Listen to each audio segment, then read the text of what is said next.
ஜீவபாரதி மணீஷ் சிசோடியாவுக்கு தற்போது உச்சநீதிமன்றம் ஜாமீன் வழங்கியிருக்கிறது. விவரங்கள் என்ன?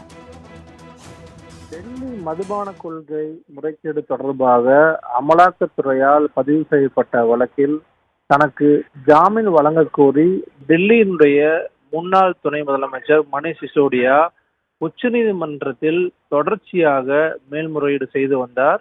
இந்த நிலையில் நேற்றைய தினம் இது குறித்தான விசாரணை முடிவுக்கு வந்ததற்கு பிறகாக இன்றைய தினம் தீர்ப்பு வழங்குவதாக உச்சநீதிமன்றம் தெரிவித்திருந்தது.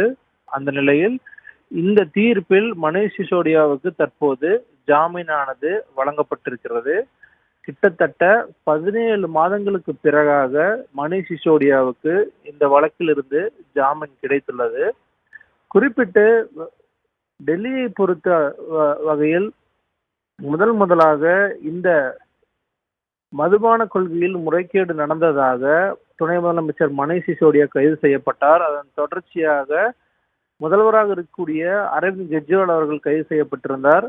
இந்த வழக்கானது தொடர்ந்து பல்வேறு நீதிமன்றங்களில் நடந்து வந்த நிலையில் இந்த வழக்கிலிருந்து தனக்கு ஜாமீன் வழங்க கோரி தொடர்ச்சியாக மணீஷ் சிசோடியா அவர்கள் பல்வேறு நீதிமன்றங்களை அணுகி தொடர்ச்சியாக முயற்சிகளை மேற்கொண்டு வந்தார். இந்த வழக்கானது நீதிபதி PR கவாய், நீதிபதி KV விஸ்வநாதன் தலைமையிலான அமர்வு முன்பு விசாரணைக்கு எடுத்துக்கொள்ளப்பட்டது. மணீஷ் சிசோடியாவினுடைய இந்த ஜாமீன் மனு மீதான விசாரணை முடிவுக்கு பிறகாக தேதி குறிப்பிடாமல் இந்த வழக்கானது ஒத்திவைக்கப்பட்டிருந்தது.